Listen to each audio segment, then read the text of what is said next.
God bless you. Chapter 20. Living the Life. What makes you rich? Most people would answer, money, of course. And they would be wrong. Having money does not make you rich, because you can always lose money. Owning real estate does not make you truly rich, because, as we have seen dramatically in the last few years, real estate can always lose value. So what makes you rich? Knowledge. My golden lesson. As a young adult, even before I began investing in real estate, my very first investment was in gold. Gold is the only true money, I reasoned. How could I go wrong? I began buying gold coins in 1972, when gold was approximately $85 an ounce. I was 25 years old. By the time I was 32, gold was approaching $800 an ounce, and my money had multiplied nearly tenfold. Hot dog.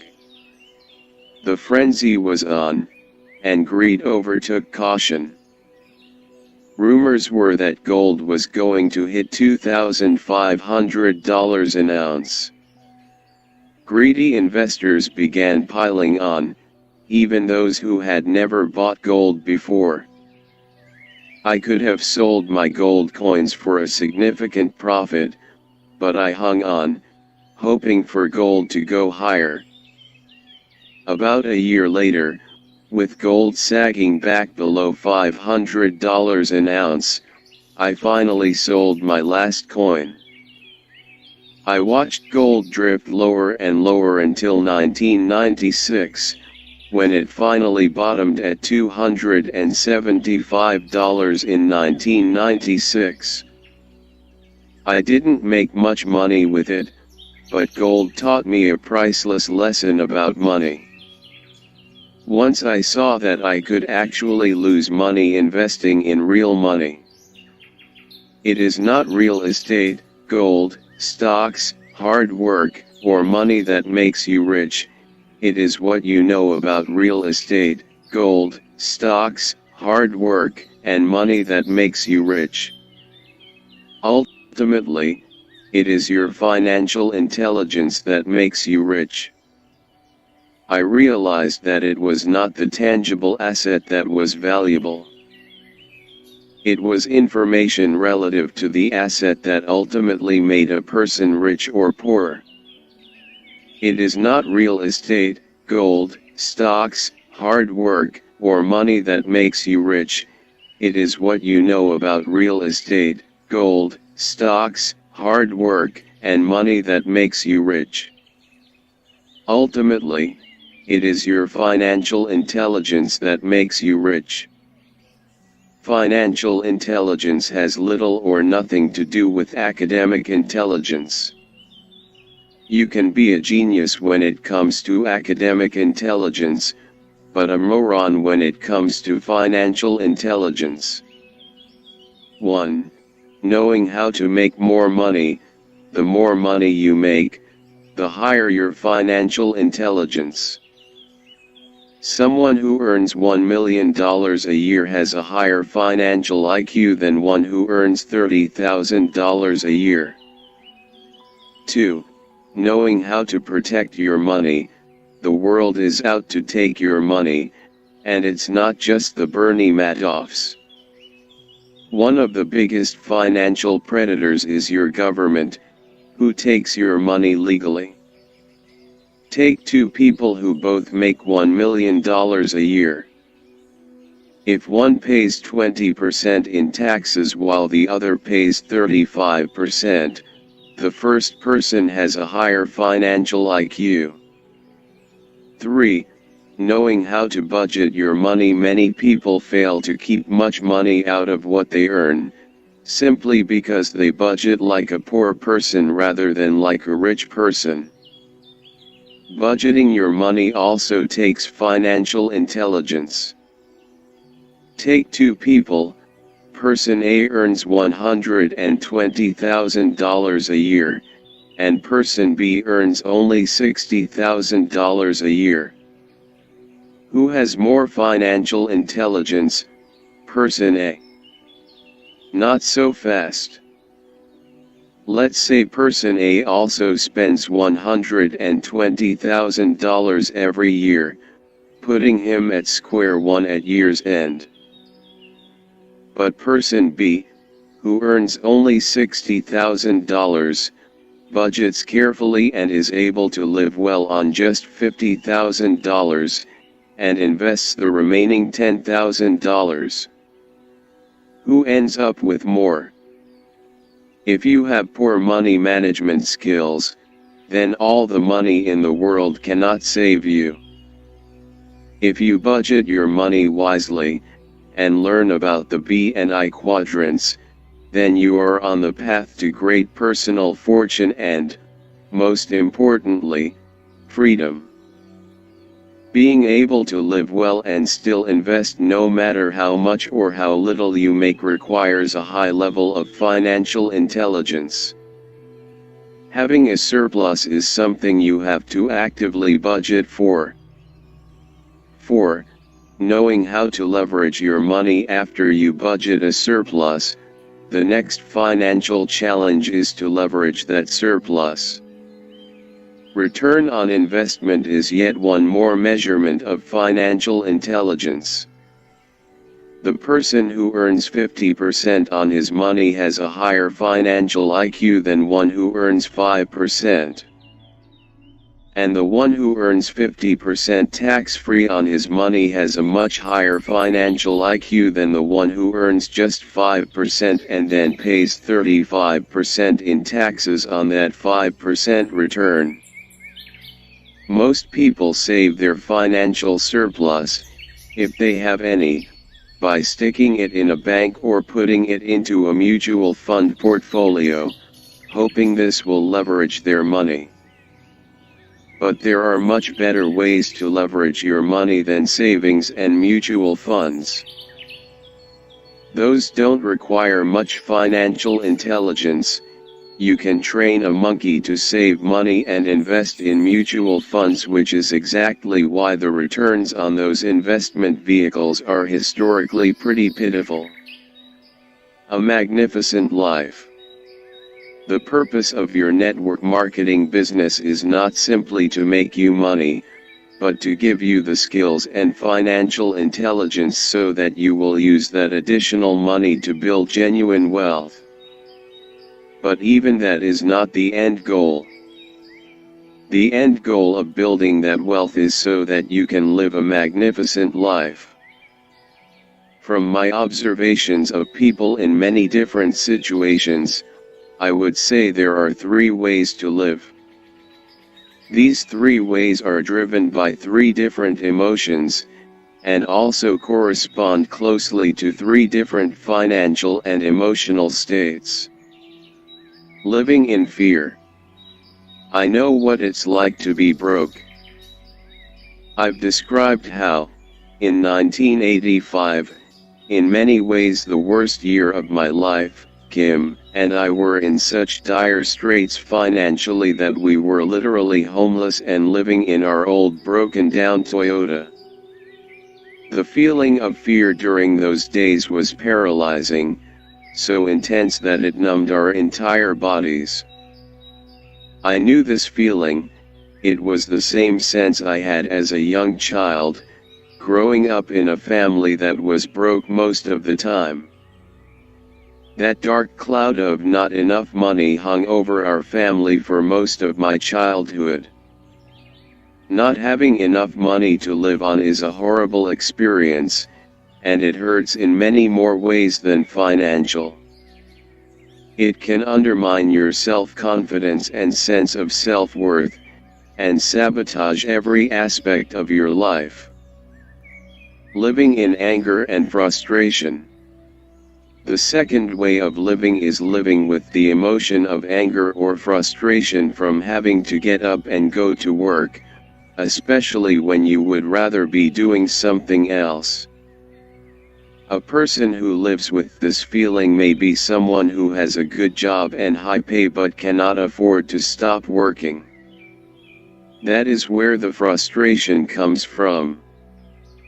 They know if they stop, the world they live in would come crashing down.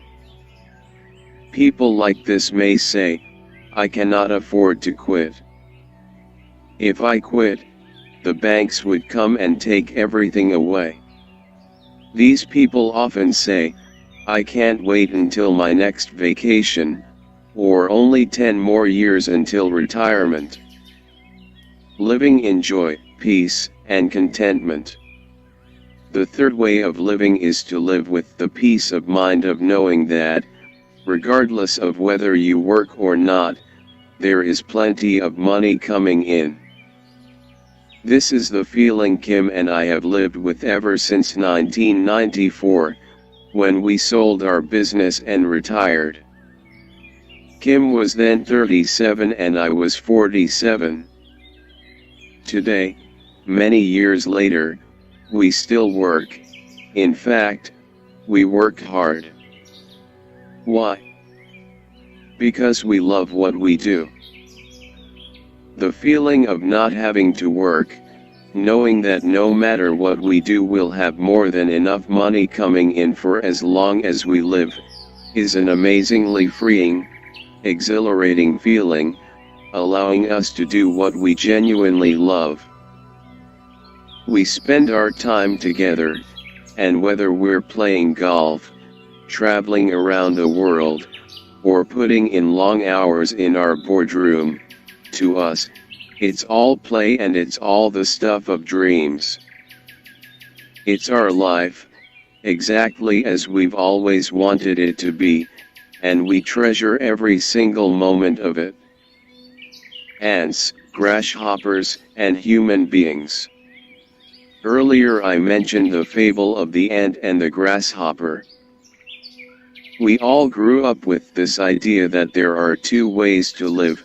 You can live like the good, modest, industrious, and frugal ant and sock away crumbs for the future, or, like the irresponsible and spendthrift grasshopper, dance and fiddle away the days without a thought of the future.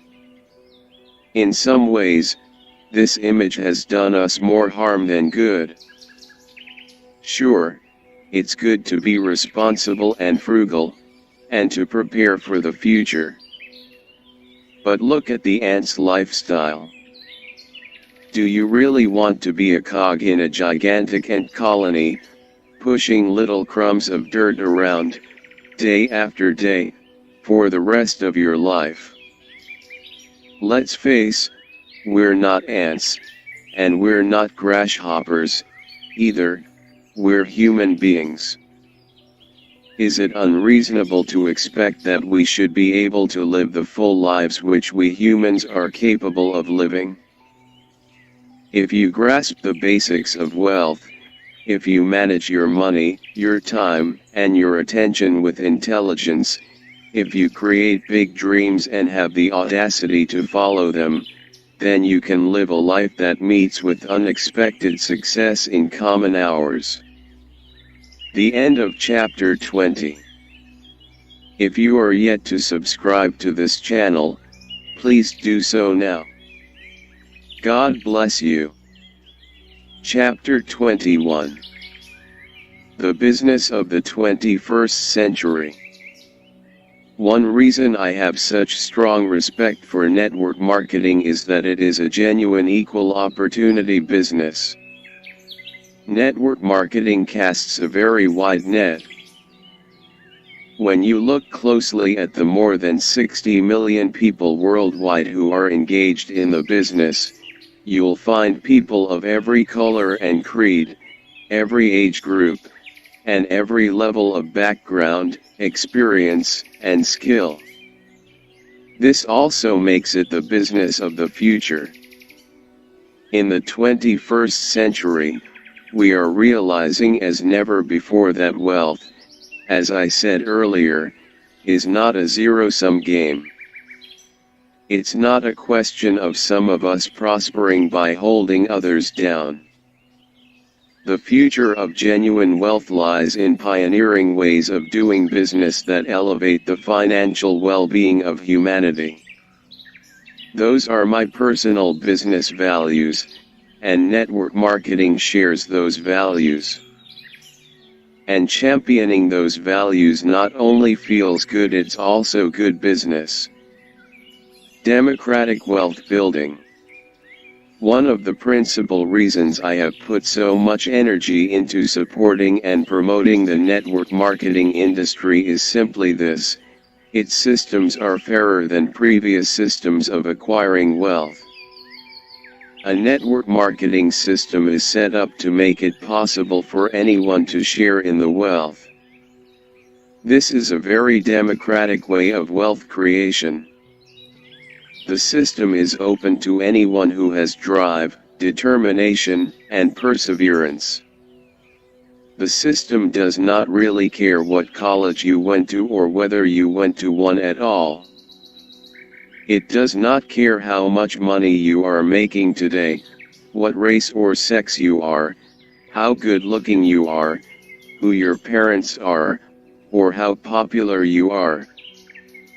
Most network marketing companies care primarily about how much you are willing to learn, to change, and to grow, and whether you have the guts to stick it out through thick and thin while you learn to be a business owner.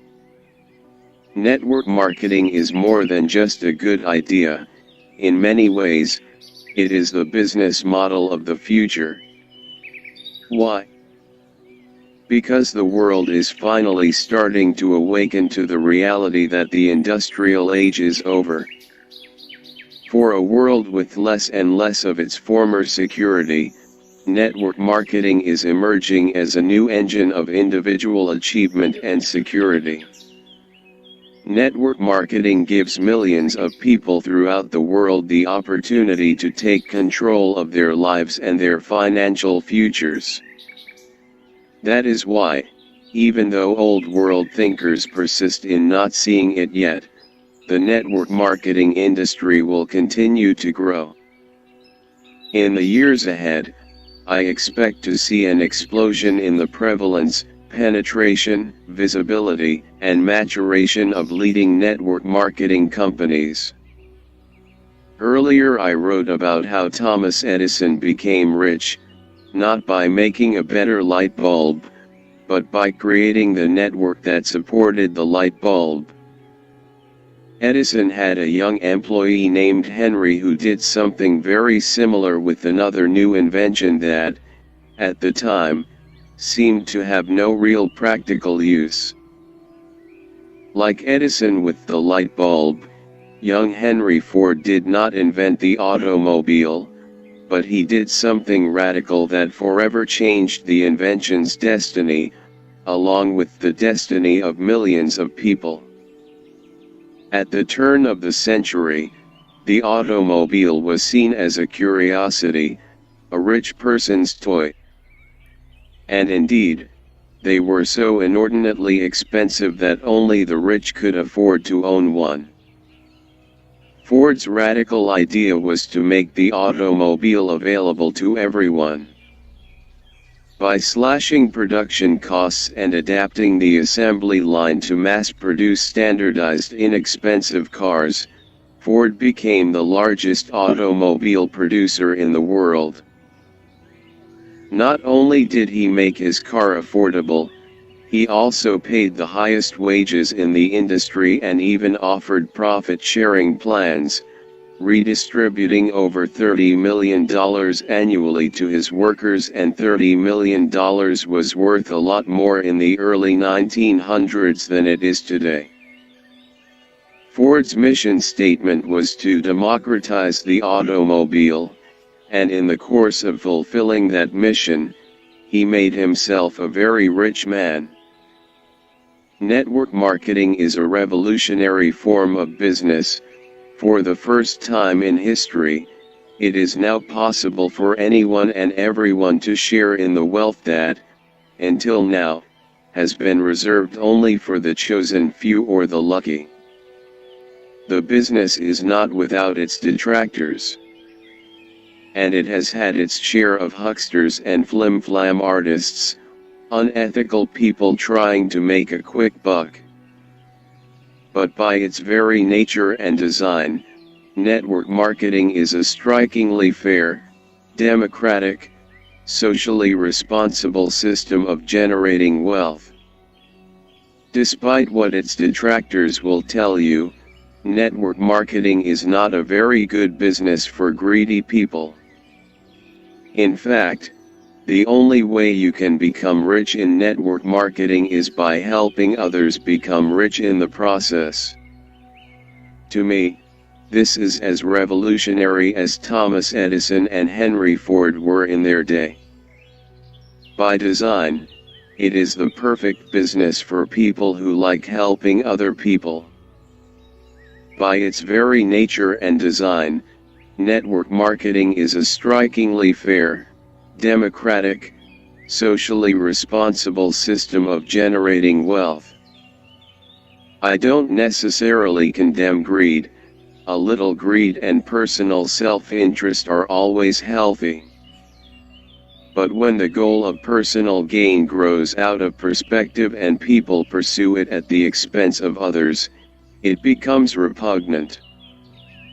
I believe that most people are inherently generous, and that we gain the greatest satisfaction and fulfillment from our own achievements when they also serve to lift up others, and not to keep them down. Network marketing satisfies this generous impulse. It offers a path to personal success, to building great wealth and creating financial freedom through a process that operates successfully only through helping our fellow human beings. You can become rich by being cheap and greedy. You can also become rich by being abundant and generous. The method you choose will be the method that most closely matches the core values deep inside of you. An economic foundation for peace. I flew helicopter missions over the jungles of Vietnam, and I know from first-hand experience what war is like. I also know that inequity is one of the core causes of war. As long as the gap between the rich and the poor widens, it is going to be tough to create conditions of peace. We can march for peace, give speeches endorsing peace, form committees to study peace, and promote peace, but it's going to be impossible to actually create that peace we talk about unless and until we can begin to bring substantially more economic opportunity to many millions of people. And as huge a goal as that sounds, that is exactly what network marketing is doing. Today, many network marketing companies are spreading peace through economic opportunity all over the world.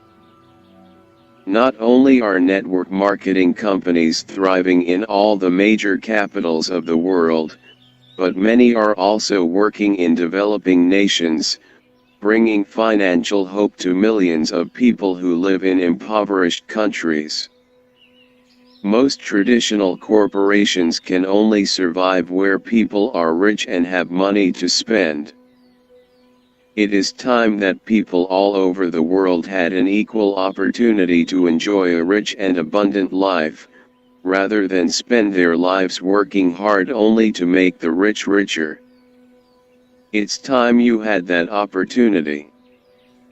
Welcome to the 21st century. Robert T. Kiyosaki. Investor, entrepreneur, financial education advocate, and best-selling author. Robert Kiyosaki is the author of Rich Dad Poor Dad, the #1 personal finance book of all time, a book that challenged and changed the way tens of millions of people think about money.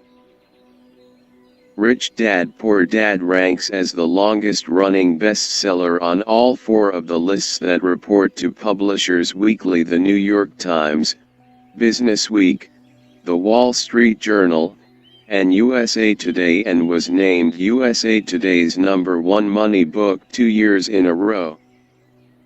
It is the third longest running how-to bestseller of all time.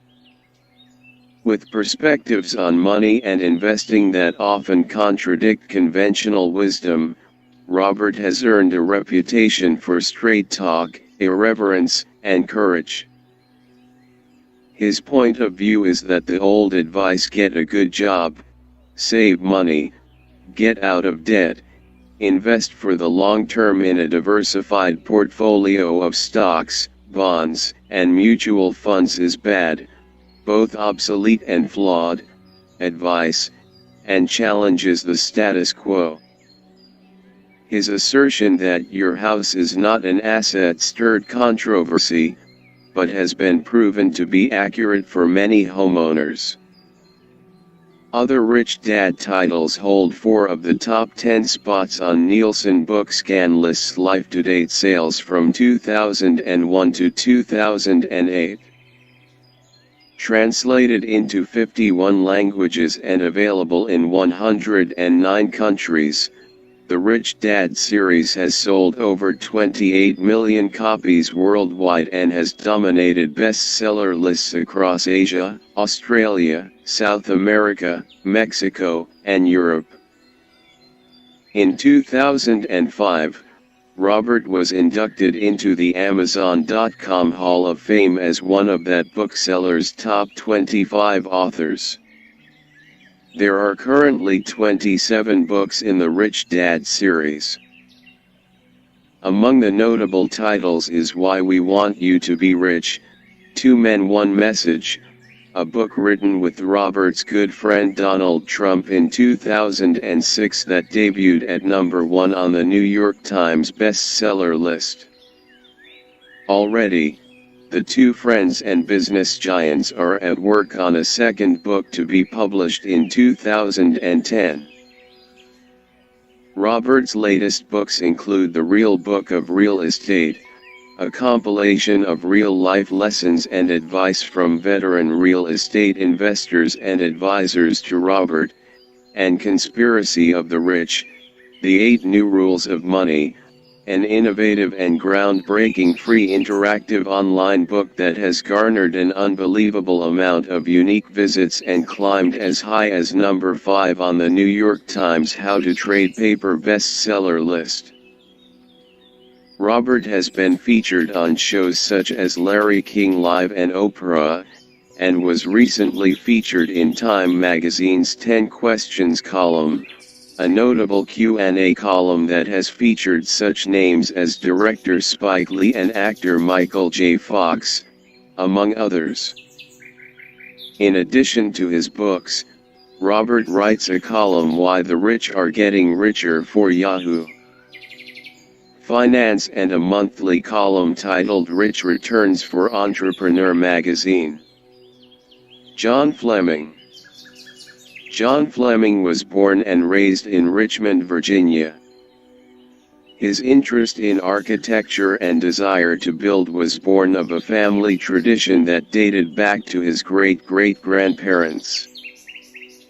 A gifted student, his natural talent for architectural design flourished at the Illinois Institute of Technology, known for its adherence to the principles of Mies van der Rohe, one of the most renowned architects of modern times. Upon graduation, John worked for the great architect and was selected to do many of the illustrations in Mies van der Rohe, The Art of Structure, the last book published on him.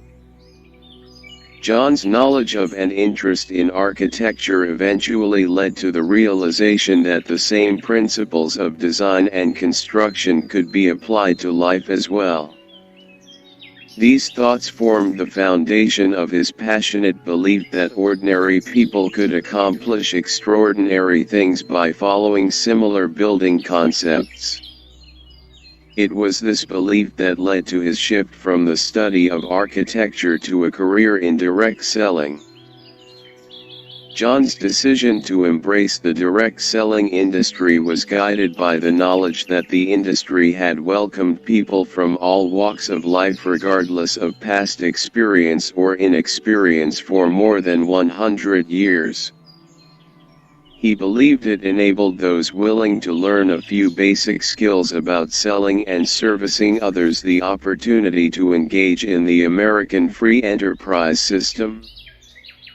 For the next 40 years, he tested his theories not only upon himself, but also upon thousands of others whom he believed could become the architects of their own destinies. John has built a successful career as an entrepreneur, consultant, writer, and speaker. He has owned and operated his own direct selling company, served as an independent contractor, and held various executive positions with leading companies, including 15 years at Avon Products Incorporated, where he led the company's Western business unit in both top and bottom line growth for a record 6 consecutive years. John retired from Avon in 2005. John has had a long-time affiliation with the Direct Selling Association and the Direct Selling Education Foundation, and currently serves as a board member for both organizations. In 1997, the Direct Selling Education Foundation recognized his contributions with its highest honor, the Circle of Honor Award. Over the past several years, John has continued to create several organizational structures through which his consulting and leadership remain focused on business, educational, and life solutions. In 2006, he assumed the publisher and editor-in-chief duties of Direct Selling News, the trade publication serving the direct selling industry, where he now brings his knowledge and insight to industry leaders. www.directsellingnews.com. Since 2008, he has served as the executive director of the Success Foundation, a nonprofit organization dedicated to helping teens learn critical personal development skills so they can achieve their full potential. www.successfoundation.org. John is also the author of the One Course, which provides instruction on how to build a successful life using the principles of architecture. www.thenecourse.com. Kim Kiyosaki. With a passion for educating women about money and investing, Kim Kiyosaki draws on a lifetime of experience in business, real estate, and investing in her mission to support financial education. Kim has been a featured guest on The Larry King Show, Fox News, and a Braveheart View internet television show, and she is the host of the PBS Rich Woman Show. Kim was recently featured as a financial education advocate in Essence magazine, and she is a columnist for WomanEntrepreneur.com. Kim is a self-made millionaire and a happily married, but fiercely independent, woman. Her first book, Rich Woman, a book on investing for women, hit the Business Week bestseller list the month it was released. Rich Woman is a bestseller in numerous countries throughout the world, including Mexico, South Africa, India, Australia, New Zealand, and across Europe. Donald Trump stated about Rich Woman, "This book is a must-read for all women." Today, more than ever, women need to be financially savvy. Rich Woman was also listed on Donald Trump's summer reading list for 2009. Kim has used the International Forum of Rich Women to showcase the startling statistics related to women and money, and through www.richwoman.com, she has created an interactive online community where women can learn and grow. Kim Kiyosaki, and her husband Robert Kiyosaki, both know what it is like to be in the financial crisis situation that many Americans are confronting today. In the 1980s they were homeless, jobless, and over $400,000 in debt. At that difficult time, they created and followed a straightforward 10-step formula to get out of bad debt. They share that formula in the popular How We Got Out of Bad Debt audio CD. Today, they are successful entrepreneurs and best-selling authors. In addition, Robert and Kim Kiyosaki created the cash flow board game in 1996 to teach the financial and investment strategies that his rich dad spent years teaching him. It was those same strategies that allowed them to retire early. Today there are thousands of cash flow clubs throughout the world. In 1997, Kim and Robert founded the Rich Dad Company.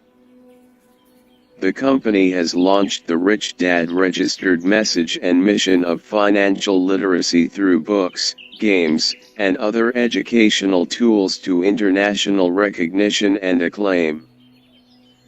Too many women, especially as we get older, are finding ourselves in dire financial straits due to divorce, death of a spouse, or simply no planning. The problem is that so many of us have not been educated about money and investing.